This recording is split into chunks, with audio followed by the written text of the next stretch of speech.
안녕하세요. 호텔리어 마담 송입니다. 요즘 바이러스가 완전 기승 부리고 있는데요. 여러분들 개인위생 철저히 하셔서 피해 없으시기 바랍니다. 오늘은 제 이야기를 좀 해보려고 해요. 제가 우리나라 최초의 여성 호텔 총지배인이잖아요.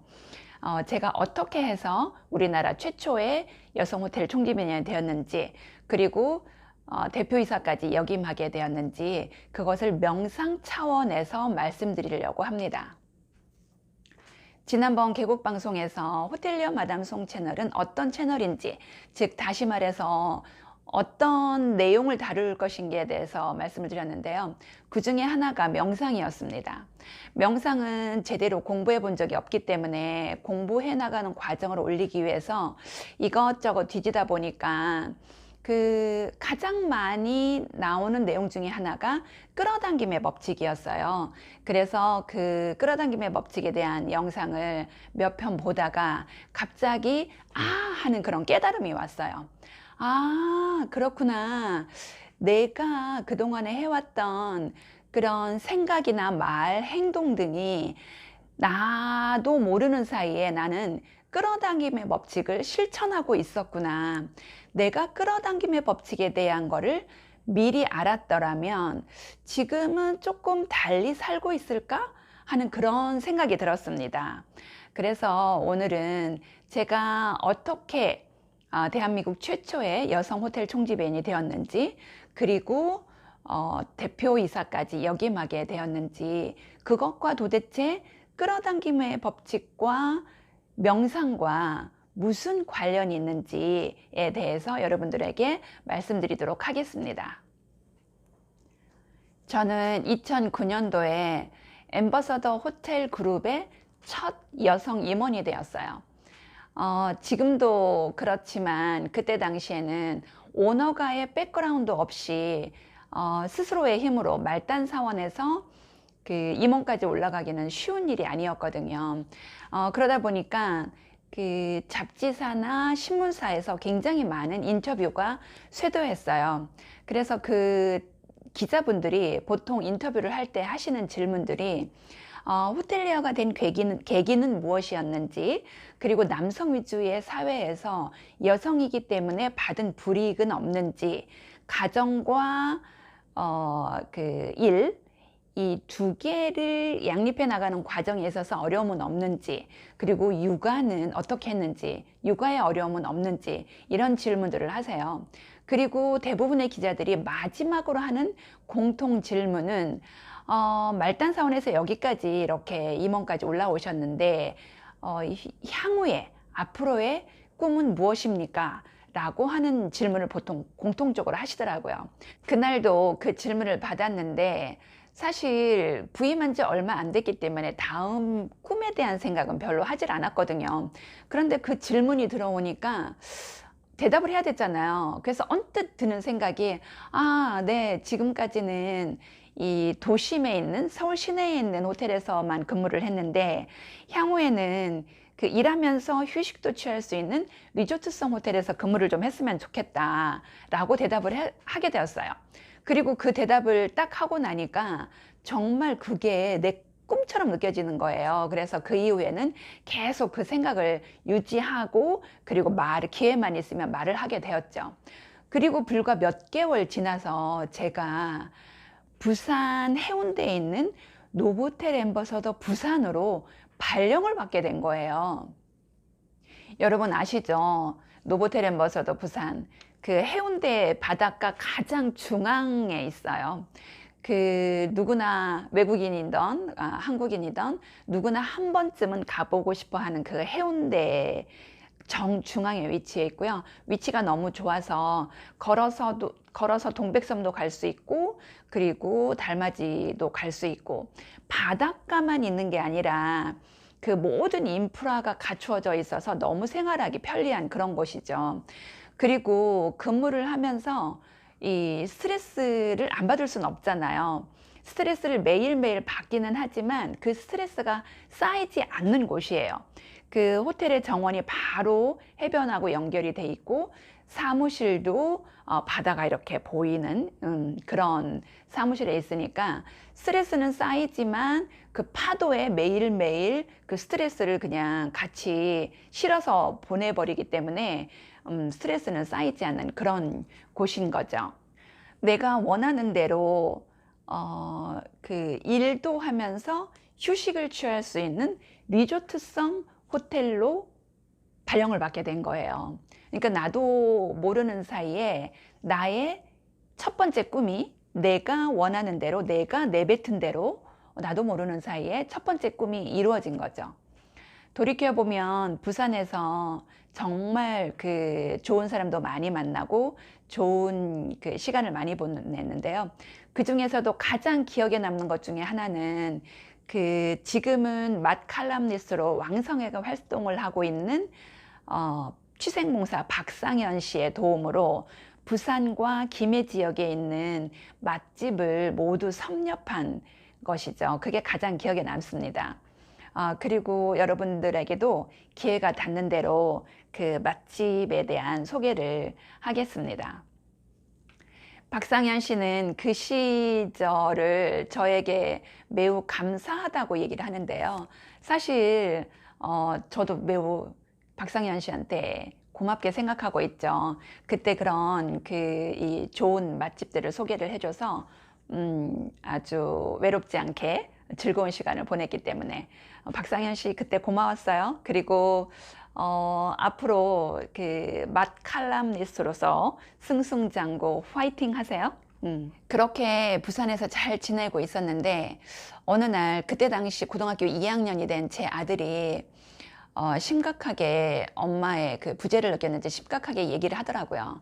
엄마가 집에서 같이 생활했으면 좋겠다고. 저 정말 그때 난감했습니다. 이걸 개인적인 얘기를 회사에 얘기하기도 그렇고 굉장히 예민한 시기에 아들이 엄마가 필요하다고 얘기하는데 그걸 무시할 수도 없고 굉장히 난감했어요. 근데 그때 여러분 제가 무엇을 했는지 아세요? 저도 잘 모르겠어요. 저도 지금 생각해도 내가 왜 그걸 했는지 모르겠는데 괜히 그렇게 하고 싶더라고요. 그래서 A4 용지를 꺼내서 이렇게 썼어요. 나는 서울에서 가족과 함께 생활하고 있다. 이렇게 쓰고 시간 날 때마다 기회 있을 때마다 계속 그거를 되뇌었어요. 근데 그때는 몰랐지만 나중에 알고 보니까 제가 했던 그 행동이 여러분 그 김승호 회장님 아시죠? 스노폭스의 창업주이자 1조 자산, 1조 가치의 자산을 일군 김승호 회장님이 하신 100일 동안 100번 원하는 것을 쓰면 원하는 것이 이루어진다라고 말씀하시는 거를 제가 나도 모르는 사이에 그걸 실천하고 있었던 거예요. 원래 총지배인 계약 기간은 아주 특수한 경우를 제외하고는 2년이거든요. 그런데 저는 1년 7개월 만에 다시 서울로 발령을 받아서 아들의 소원대로 가족이 다 같이 다시 모여 살게 된 거예요. 여러분 놀랍지 않나요? 저는 내가 의식해서 한 행동은 아니지만 제가 생각하는 대로 말하는 대로 제가 필요한 것을 다시 한번 끌어당긴 겁니다. 이번엔 그 부산에서 다시 이제 서울로 올라온 게 별로 특별할 게 없잖아요. 그러니까 한 1년 정도는 그냥 평탄하게 하루하루 이렇게 지나가고 있었습니다. 그러다가 어느 날 잡지사에서 인터뷰 요청이 들어왔어요. 그래서 그 기자분도 여러 가지 질문을 하고 난 다음에 마지막 질문이 역시 총지배인님 그 여기까지 굉장히 큰 그 성공을 이루셨는데요. 다음 그 꿈은 무엇인지 궁금합니다. 라고 질문이 들어왔는데 그때도 사실 그 질문에 대한 대답을 깊게 생각하지는 않았거든요. 그러다가 불현듯 드는 생각이 그래 나는 지금까지 다른 사람들이 만들어 놓은 그런 호텔에서 근무를 했는데 앞으로 만약에 기회가 된다면 그 호텔 오프닝을 하는 호텔에서 근무를 해보면 좋겠구나. 하나에서 10까지 내가 만들어내면 좋겠구나 라는 생각이 들어서 그 기자분에게 그렇게 말을 했어요. 그리고 인터뷰가 끝난 다음에는 정말 그런 생각이 드는 거예요. A부터 Z까지 내가 원하는 대로 호텔을 이렇게 만들어 나가면 정말 좋겠구나 라는 그런 생각이 머릿속에서 떠나지를 않았어요. 그리고 그렇게 인터뷰를 한 지 불과 한 달이 지난 다음에 제가 이비스 앰버서더 인사동으로 발령이 났어요. 이비스 앰버서더 인사동 오프닝 호텔이거든요. 그래서 제가 그 2013년도 10월 달에 호텔을 오픈을 하게 됩니다. 여러분 정말 놀랍죠? 예. 자, 이제는 저의 호텔리어 경력의 마지막 호텔에서 있었던 일에 대해서 말씀드릴게요. 저의 마지막 근무지는 금천구 독산동에 있는 노보텔이었습니다. 최근 몇 년 사이에 서울 시내는 정말 많은 새로운 호텔들이 생겨나고, 그리고 에어비앤비나 게스트하우스 같은 대체 숙박업소도 많이 늘어났고, 그 중국하고 일본과의 그런 정치적인 이슈로 인해서 과거 몇 년에 비해서는 매출들이 많이 저조한 그런 어려운 상황에 있었습니다. 더더군다나 제가 근무했었던 호텔에서는 최근 몇 년 사이에 그 재투자가 일어나지 않아서 조금 더 이 어려운 상황이었거든요. 그럼에도 불구하고 굉장히 많은 프로모션도 하고 이 직원들하고 열심히 이제 노력을 하고 있었는데 좀처럼 그 상황이 좋아지지는 않았어요. 이런 상황에서는 사실 외부적인 압박이 들어오지 않아도 가장 스트레스를 받는 사람들은 현장에서 근무하고 있는 그 총지배인하고 여러 직원들이거든요. 퇴사 몇 개월 전부터는 이런 과도한 업무 스트레스, 그리고 이 수면 부족, 그리고 누적된 피로, 이런 것들로 인해서 몸이 좀 안 좋아지기 시작했어요. 그래도 퇴사 생각은 없었어요. 왜냐면 그 호텔을 그 지역의 랜드마크로 만들자라는 그 꿈이 아직 실현되지 않은 상태였거든요. 어쨌든 그 회사에서 상황, 그리고 개인적인 상황으로 인해서 제가 해서는 안 되는 말을 입 밖으로 내고야 말았죠. 이제 그만하자. 퇴사해야 되겠다. 라는 말을 입 밖으로 내기 시작한 거예요. 여러분, 어떻게 됐겠어요? 아시겠죠? 너무너무 소름 끼치게도 제가 제 생각을 퇴사 쪽으로 바꾸고 그 생각을 입 밖으로 내자마자 얼마 지나지 않아서 퇴사하게 되었습니다. 여러분, 제가 지금까지 명상 그리고 끌어당김에 대한 법칙 영상을 보면서 제가 한 가지 좀 아쉬운 그런 부분이 있습니다. 지금까지 호텔 총지배인을 하고, 그리고 대표이사를 역임하는 것도 좋았지만 호텔을 소유하는 호텔 오너가 되는 꿈을 왜 꾸지 않았을까?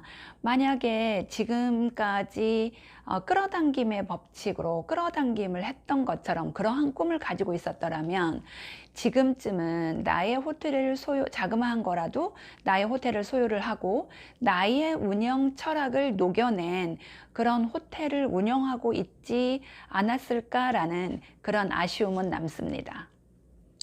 여러분, 이렇게 지금까지 쭉 말씀드린 것처럼 좋은 것도 나쁜 것도 다 내가 끌어당기는 거예요. 우리의 조상님들은 끌어당김의 법칙이라든가 뭐 명상이라든가 이런 거는 잘 모르셨을 수도 있지만 그 말씀하시는 것 중에 말이 씨가 된다라는 그런 말도 있잖아요. 그러니까 여러분, 그 부정적인 그런 생각이나 말보다는 긍정적인 생각과 말을 하는 게 훨씬 더 우리에게 더 도움이 되겠죠. 여러분들도 생각하는 대로 말하는 대로 하나하나 끌어들일 수 있도록 큰 꿈을 가지고 작은 것부터 하나하나 실천해 나가시기 바랍니다. 오늘 이야기는 여기까지입니다. 이 내용 중에 나온 스노폭스의 김승호 회장님이나, 그리고 요즘에 제가 참고로 하고 있는 그 명상에 관한 유튜버는 제가 링크를 걸어 드릴게요. 오늘도 끝까지 들어줘서 너무 감사하고요. 오늘 영상 내용 좋으셨다면 역시나 좋아요, 구독 부탁드리고요. 저는 다음번에 또 좋은 영상으로 여러분들 찾아뵙도록 하겠습니다. 여러분, 안녕.